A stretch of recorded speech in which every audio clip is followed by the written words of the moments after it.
कई बार मेरे बच्चे मुझसे सवाल करते हैं कि बाबा, आपकी जो साईं सच्चरित्र है उसको पढ़ने का तरीका मुझे बता दीजिए। कैसे पढ़ना है, कब पढ़ना है और कैसे पढ़ा जाए।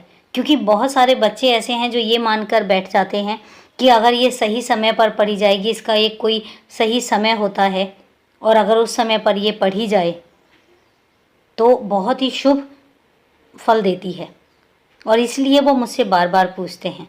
तो आज मैं उन सारे बच्चों को बताना चाहता हूँ कि मेरे लिए कुछ भी ऐसा नहीं है कि उसका कोई एक सही समय है। मेरे लिए कुछ भी ऐसा नहीं है जिसको मैं एक सही समय पर कहता हूँ। हाँ, मैं इतना ज़रूर कहता हूँ कि जब भी मेरी पूजा करो या किसी भी भगवान की पूजा करो, जब पूजा करने बैठते हो तब उस समय तुम्हारा मन बिल्कुल शांत होना चाहिए। उस समय तुम्हारे दिल और दिमाग में कोई ना तो परेशानी होनी चाहिए, ना ही कोई चिंता होनी चाहिए। बस मन शांत होना चाहिए। चाहे तुम सिर्फ और सिर्फ थोड़े समय के लिए पूजा करो, चाहे 1 मिनट के लिए करो, लेकिन जिस समय भी तुम पूजा करने बैठते हो उस समय तुम्हारी पूजा का सिर्फ और सिर्फ उतना ही उद्देश्य होना चाहिए कि शांत मन से तुमने भगवान का नाम लेना है। और उस शांत मन से जब भगवान का नाम लिया जाता है तो वो बहुत ही फलदायक होता है, बहुत अच्छा होता है और तुम्हारे मन को अंदर तक शांत करता है।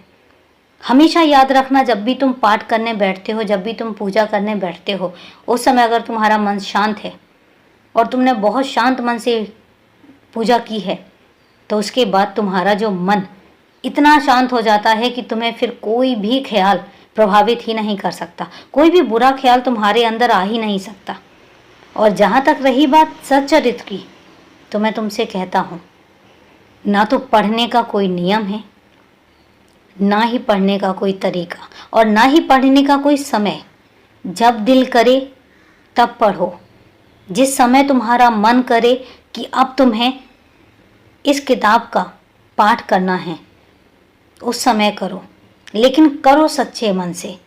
जिस समय तुम्हारा मन पूरे तरीके से शांत हो उस समय करो, ताकि उसका जो परिणाम है वो सुखद हो सके। सिर्फ उद्देश्य पढ़ना नहीं है, उसको अंदर तक ग्रहण करना भी है। तो उसको पढ़ो मत, उस पाठ को ग्रहण भी करो। और जब ऐसे पाठ किया जाता है तो हमेशा ही फलदायक होता है, स्वास्थ्य के लिए और शांति के लिए। तो यही था आज का पाठ करने का तरीका, इसके अलावा और कुछ भी नहीं है। खुश रहो, सदा खुश रहो।